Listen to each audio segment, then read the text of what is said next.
Da, da, da, da. I've got Jumanji, not Jumanji, Jurassic Park in my head. Hey, okay, I'm back. Guess what? I think my most recent recording, the sound didn't work. So I'm going to do it again because I care so much that this particular um, message gets out there. I'm playing it back. I cannot hear myself. It's really annoying. All right. So today I wanted to talk about how to actually develop your psychic or mediumship spiritual abilities. My name is Lizzie Langston. I'm a psychic medium, but I wasn't always one. I had a kind of a crazy spiritual awakening or spiritual gift awakening when I was 32 in the year 2020. And I went from being a Mormon and didn't even know what a medium was to talking to dead people regularly and having to have a complete ego death, tons of cognitive dissonance. It was really scary. And today I want to talk about one of the lesser known aspects about being somebody who can connect with spirit, which is there's the initial awakening, or whether it's abrupt, and we all have the hardware and the ability to hear spirit and stuff, but how do you go from somebody who gets it sometimes, has little wisps of communication, to somebody who can reliably tune into these gifts when she needs to, wants to? And by the way, you don't have to want to be a medium professionally or a psychic professionally to take your gifts more seriously. Think of it as a relationship, right? Like you may or may not want to be in a committed forever relationship, but you might want to have good quality relationships whenever you do have one come into your life. And it's the same thing. It's just fun and it's rewarding to be able to feel, see, hear, and understand spirit, whether or not you end up being somebody who does that professionally. So, to give you a little bit of a background, let me just tell you I have videos that go over my full story of how I woke up to my gifts, but how it started was my two grandmas passed away. The ones that I was really close to, my dad's mom, my mom's mom. Some people have step grandparents. I also did as well. But these two women were like the matriarchs of my family and my life. When they passed away, I was just so torn up and I was so aggrieved. I remember hiring my first assistant in my company to have some more time to just heal, and I booked an energy session and a Reiki session, a couple of Reiki sessions with some women that I trusted. And I was like full blown Mormon at the time. And without going through all the details, because I really want to talk about how to develop these gifts on your own as a practice, because you never know when you're going to want them or need to rely on them more regularly. And so I had this initial awakening where my grandmother came through and then my grandfather's, and I heard from all of them within the span of a couple of weeks in a couple of these sessions. And then from there, I was always able to hear not just them, but other people too. Now, it wasn't this crazy awakening where, I'm walking down the street going to the grocery store and I see dead people all the time. It wasn't like that, like you see in the TV shows.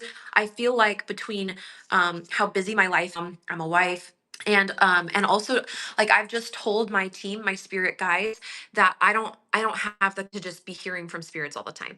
And so I love it because I can turn it on when I want and I turn it off when I want. And that's like a really good boundary to have.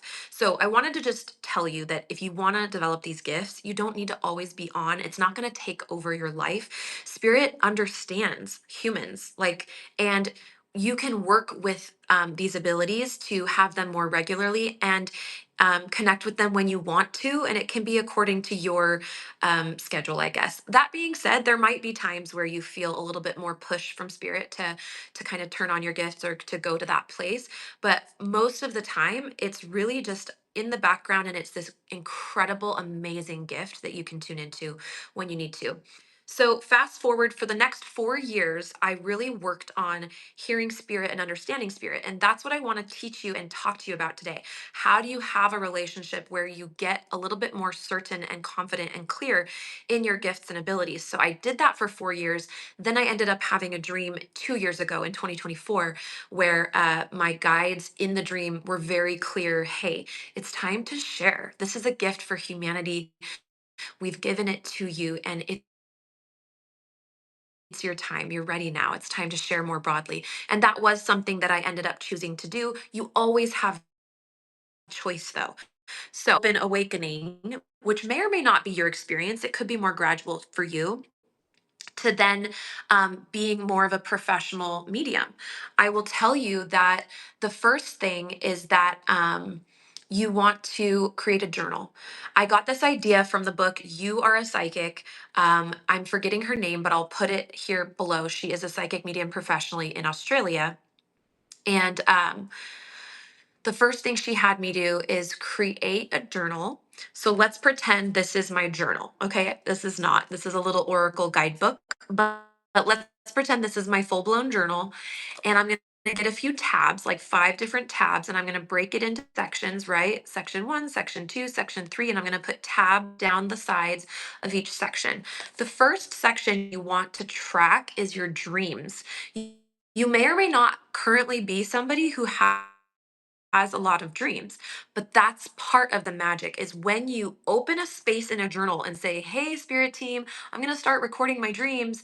You are inviting information and spiritual communication to come to you in your dreams. And don't be scared. I know you might be scared, but you can tell your guides and your spirit team, I'm really scared, but I want to hear from you. Could you please make sure you communicate with me in a way that's not going to be scary for me? Okay. So that's the first thing is a dream section. And then when you have a dream, you write it down as much as you can. You can go to dreambible.com and put in any aspects of the dream that felt meaningful or really visceral and start to kind of put together the puzzle pieces. If you want any guidance or mentorship, I work with people for dream interpretation. I can do a one off session. I can help you regularly deepen your relationship with dreams. That's definitely one of my superpowers. I would love to. So I'll put the link below.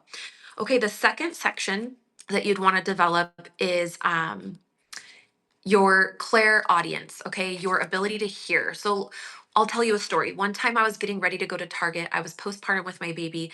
There was a person in my life that it was a little bit tender in the relationship. She had shared some things that kind of hurt my feelings, and I probably would have had some big reaction, especially being really postpartum, had I seen her. And I remember I was in the bathroom getting ready to go to Target, and um, Spirit just whispered in my ear, "You're going to see this person." Okay. And I literally heard it as if someone was whispering to me. Now, it didn't scare me. I want you to know, again, I really want you to understand spirit's not trying to scare you, right? Because we're a human and we're still learning how to engage with these more psychic senses, it might be like alarming. My heart did jump, but it wasn't scary because this is love and light. This is your guides. These are people that have been with you for lifetimes. And you might have a veil placed over you to where you don't know who they are, but they know you deeply and intimately and they love you. And they have volunteered to help guide you on this journey of being a human in this lifetime, a cosmic being in a human form. And so just remember that love guides all of it. Our human matrix echo chamber that we're always in wants to totally freak us out and scare us. But these beings are literally just like you, but they're not in a body and they're your friends and they're your family and they're here to guide you. So I heard that. And then when I went to Target, of course, I saw her. I had just walked in. I was with, I think I had my baby and my 11-year-old daughter. And I saw her clear as day across like the other side of checkout. And honestly, I had a moment more of choice. I had a little bit more resilient energy in my body because I'd been prepared for that. So anyway, that is like what I mean when I say Claire audience is you can just record the way like, okay, was it in my right ear? Was it in my left ear? Was it a female voice? Was it a male voice? And you can start to create and gather information. Then you can start to see patterns, and that helps you really start to architect a little picture for yourself of who it is that might be talking to you, how they talk to you, when they tend to talk to you. I might put in my journal entry, okay, that spirit came to me in my right ear. It was a female voice and it was in the bathroom, right? Or maybe you start noticing, oh, they're almost always in the morning. So you're looking for patterns. You're not trying to catch spirit out, okay? But you're trying to better understand how you can make yourself available on a regular basis to hear from spirit, okay? So you've got dreams, you've got when you hear spirit. The next one is clairvoyance. Clairvoyance is when you see. Now, some mediums and some humans, cosmic beings in human form, some of us will experience spirit through seeing it. So I have a friend, Rachel Merrill. She's the Milfy medium. She sees spirit sometimes like as visceral as another human standing in front of her at the grocery store. And occasionally she'll feel confused. What is a spirit? What is a human? That's more rare. So that is her experience. I've never had that experience. I've never seen a spirit that is like straight up looks like I could poke them right next to me on the street. That's not been my experience. But how you start to develop your understanding of how you see is through recording it and starting to look for patterns. So I'll give you an example. One time I was doing dishes at the sink in my house, and it was like a normal Tuesday. And I'm doing dishes, and I see a little airplane. Like my eyes are open, right? So the way this works is, you know how when your eyes are closed, but sometimes you can see little wisps of like images even when your eyes are closed. Let's say you're laying out in the sun and like you're laying there, but you might see little things, and usually they're just squiggles, but like your brain can kind of make them seem like things. So this is like that, except your eyes are open, number one, and number two, usually it's a very clear image. And now the reason you track it in your journal is because the more you pay attention to it, where your energy goes or your focus goes, energy flows. Where your focus goes, energy flows. So as you keep a journal and you start tracking the ways and the times and the frequencies that spirit talks to you, you're going to get better at understanding it. And the things are going to come in clearer and crisper because your focus is there. You're not spending so much energy being afraid. Oh my gosh, a message is coming in. Like I did that so much at first, and that's totally normal. But eventually, if you start to record it in a journal, it starts to become normal. You start to feel more oriented to it and a little bit more prepared. And then that's when it begins to be more understandable and clear. And that's the whole point of all of it, right? So I remember I saw an airplane. Now there's that's clairvoyance, seeing, but I also had a feeling, which is clairsentience. Okay, don't remember the words; it doesn't matter. There's all these clairs, but the point is, I saw an airplane and I felt like I was in an airport in my body. I will never get over the fact that spirit can make us feel things. It is so cool. So I'm doing dishes. I see an airplane come into my third eye, and I feel in my body like I'm in an airport. So I just keep doing dishes, and I'm like, huh, right? So maybe when I dry my hands off, I go into my handy dandy psychic development journal and I put in, I saw an airplane and I felt like I was in an airport. Sometimes when I'm recording it in my journal, that's the moment that I'm like, oh, I have been forgetting to book that plane ticket. So that's exactly what happened. I'm sitting there, I'm putting it in my journal, I'm trying to understand, and I'm like, oh yeah. Thank you, spirit guides. I forgot. I've been putting off booking that plane flight, and it's possible that the price goes up. It's possible that there's no seats left on the plane. Thank you so much. So, this is one of the awesome benefits of recording it is that it holds you accountable to dedicate a little presence and energy to trying to understand and interpret what spirit was telling you. I need you to understand that your guides and your ancestors and deceased loved ones, it takes energy from them to pass messages to you. And they may not be very good at it, by the way, especially if they've recently passed. They might still be learning how to get your attention. They could be a little clumsy. They could freak you out on accident, right? Like maybe they make the lights flicker and you're like, okay, not cool. Don't talk to me like that. But if you guys keep trying, if they keep trying, and if you keep trying, you're going to get the hang of it. Because ultimately, we're all energy. They are energy, you are energy. But their energy is in a very high register because they don't have a body. We are in a lower, more dense energy register. Not lower as in not as holy or something. I just mean we are in a denser frequency as humans in a human body. We have that cosmic nature to us, but it's inside of a human body. It's tethered to it right now. It takes energy for them to come talk to you. So be a good listener. Get a journal, start recording things. Okay. So you've got dreams, you've got vision pieces, and usually it's like a little wisp randomly, but sometimes it'll be like three or four symbols right one after the other. A lot of times, the way that I understand my guides when they're coming in is they'll give me one symbol and a feeling, and then another symbol and a feeling. Then they might wait for me for a minute. Then, once I understand what those mean, they're going to give me the next one if there is another one. Okay, so, but yeah, I really just want you to know that, again, you don't have to be afraid. You can ask a couple things. Number one, you can always set the intent only love and light come to you. The only the highest consciousness that is the best for you, for humanity, for the planet. You can always set that intention, and so it is. Okay, you're in charge. And the second thing is you can tell your team, hey, this is hard for me. This is for me. And ask them to make it less hard and scary. Like ask your guides to be like, hey, if my grandma's trying to talk to me and she just passed away, can you please help her? Can you help her get the messages to me? And then also, maybe you love numbers. You can be like, hey, guys, talk to me through numbers. You can buy a book, and I believe it's on the list that I'm going to attach to this video. I have an awesome free book list that is all these books that I read in the 4 years that I was sort of developing the gifts before I went more public with them. Um, but you could get like an angel numbers book. And then when your angels, like right now, it's 3:09 on my clock. And a lot of times it's arbitrary, okay? It's like 3:09, no big deal. I'm going to clock in and do my job. But other times I will look at the clock.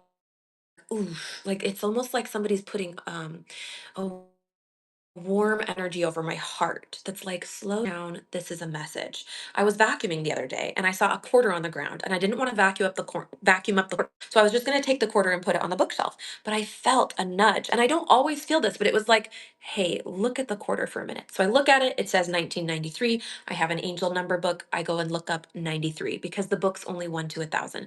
So they're going to work with what they have. And it's not always going to be super, super perfect. But the more that you record what they give you, and the more that you listen and pay attention, the more that's going to make sense to you. And like I said, you'll never know when you might need these gifts. So I hope this was helpful for you. Um, I know you can do it. And I know that they're trying to talk to you. And I know that there's a part of you that's probably like, is this crazy? Am I just making this up? And here's the thing, where your imagination is in your mind, that is where you see things from spirit. So you might sometimes accidentally just imagine stuff. But I'd rather have you do that than not give it any attention at all because you're afraid of getting it wrong and you're missing out on guidance that you could be having, because being a human is hard right now more than ever. It is an intense time on earth, and there are so many people around you in the spirit realms that care about you, that care about our collective. They care about this moment in this threshold moment where we have created all these problems for ourselves. And that was with one level of consciousness. But we need to upgrade our level of consciousness to solve the problems at a higher level than that which they were created. And to do that, we need to be tuned in. You don't have to be perfect at it, you don't have to do it professionally, but damn it, do your job, human. Okay, you're a cosmic being in human form. What a privilege that is.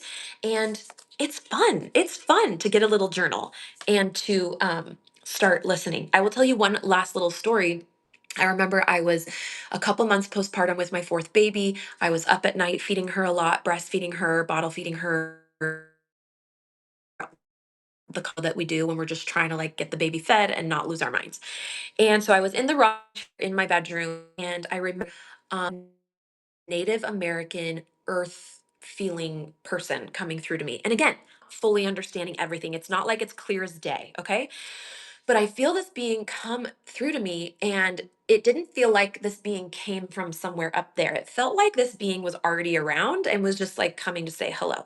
I want you to know, here's what's cool. When you start to develop these gifts on purpose, it's almost like a little antenna goes up in your spirit or cosmic body that is a signal to the spirit realm that says, I can hear you, I'm listening. And so you will, I'm like, ET, phone home. You will get more as you begin. And don't let that scare you. That's awesome. Also, you never are up to share any of it, to do anything with any of it. Okay. You're in full choice here. And they know that and they respect that. Okay. So as long as you're always doing it with high intention and you're asking your team to give you reliable information and to have love and light and protection around you, this can be an incredible experience. So going back to the story though, honestly, I probably wrote it in my journal, which I don't have with me. I'm at the office, it's at home. But I remember a full blown conversation with this. He was like an earth keeper, and he had lived his life as a Native American. And then he chose to stay in spirit and to help inspire and infuse the land and the people with a remembrance of how to be in right relationship to the earth. How cool is that? And that was how he was choosing to be. That was the role he was wanting to play, right? So when you're listening to spirit, you are partnering with people, with beings on the other side that are working with us as humanity to help us all move forward. And we need that support now more than ever. So now is the time, okay? I want to tell you about the publication I run. It's called The Kitchen in the Cosmos, and it is a continual dialogue and study of what it means to be a human being that also has a cosmic being within her, right? We are cosmic beings having a human experience. And I want to honor that. And so in this publication, The Kitchen and the Cosmos, we're always dialoguing about the 3D realm, the human realm, trauma healing, nervous system regulation, parenting, relationships, love, health. All of that matters. And we try not to secularly bypass our real, honest cosmic experience. We also try not to spiritual bypass our human experience. So we're trying to stay balanced between the two parts of us. So if that is a conversation you want to be in, I would love for you to subscribe.